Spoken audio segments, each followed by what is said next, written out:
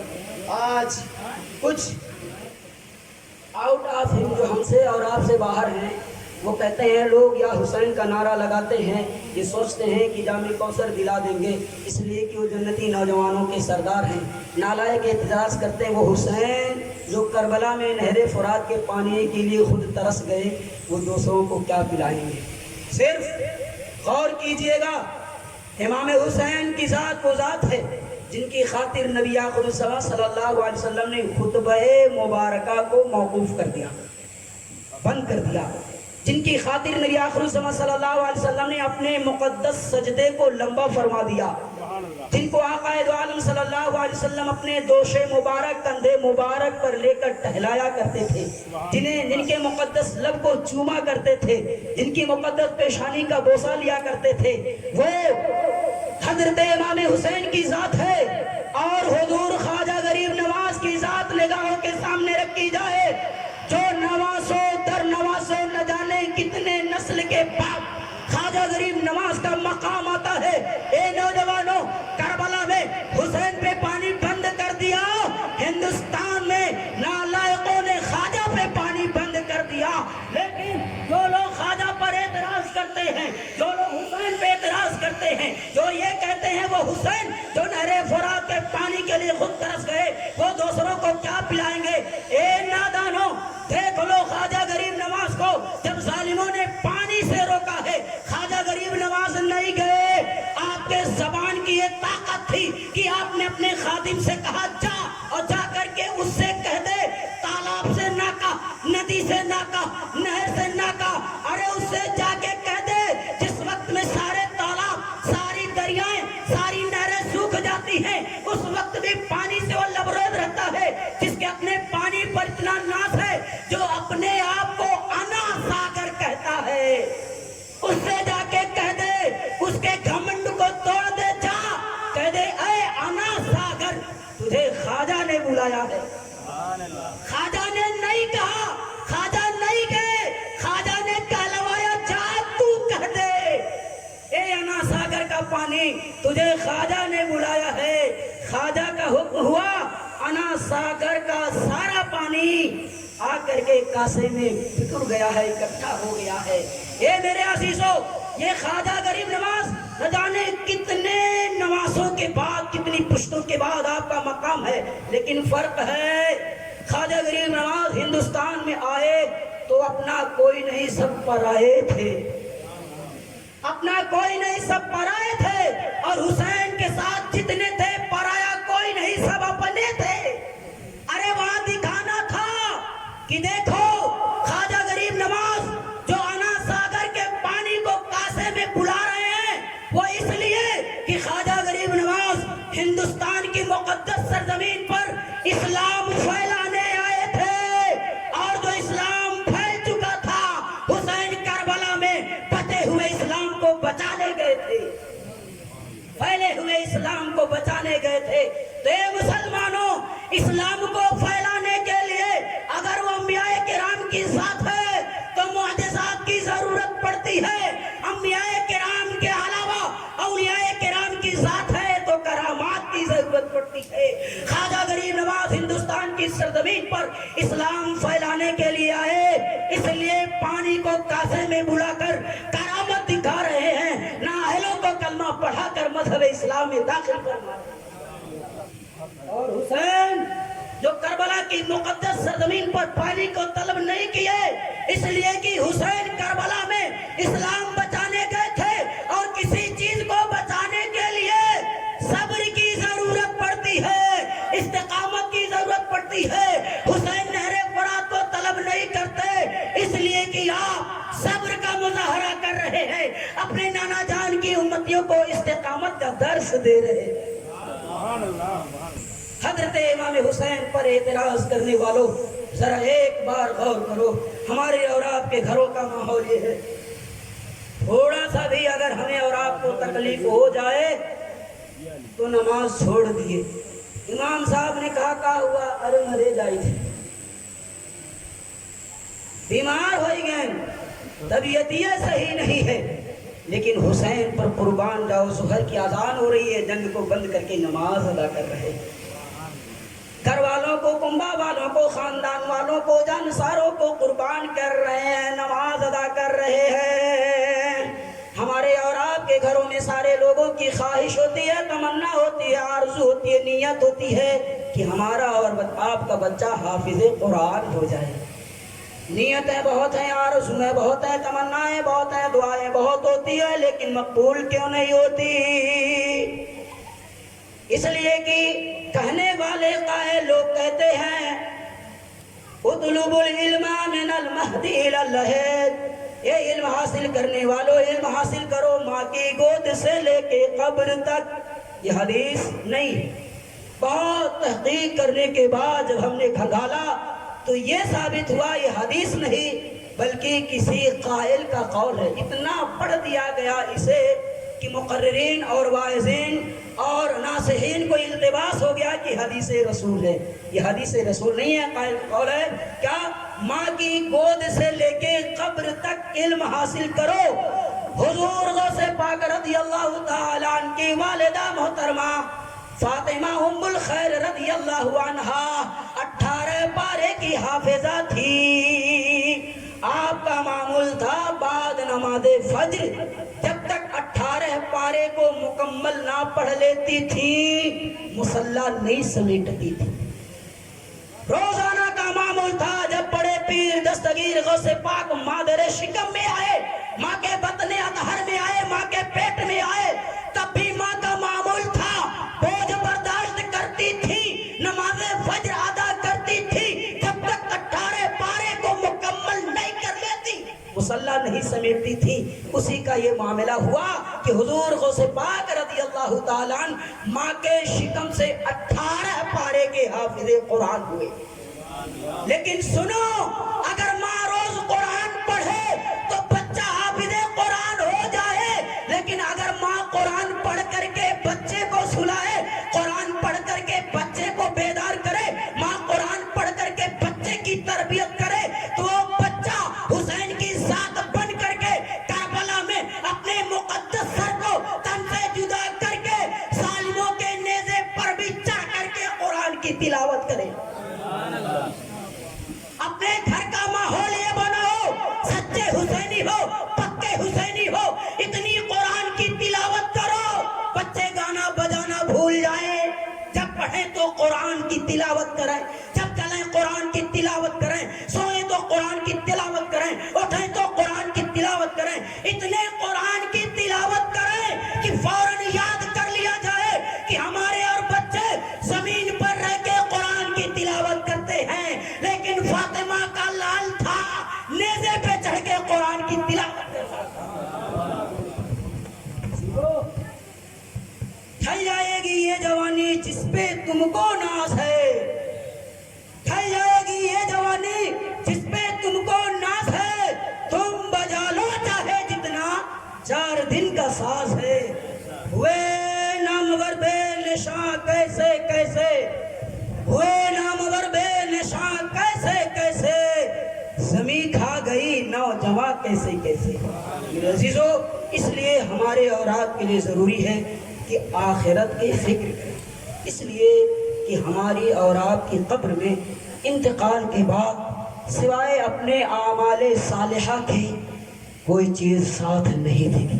وہ بیوی جو سکھ میں، درد میں، تکلیف میں، آرام میں، تنہائی میں، مجمع میں، جلسے میں، ہر جگہ ساتھ ہوتی ہے، اس دن وہ بیوی بھی ساتھ چھوڑ دے گی۔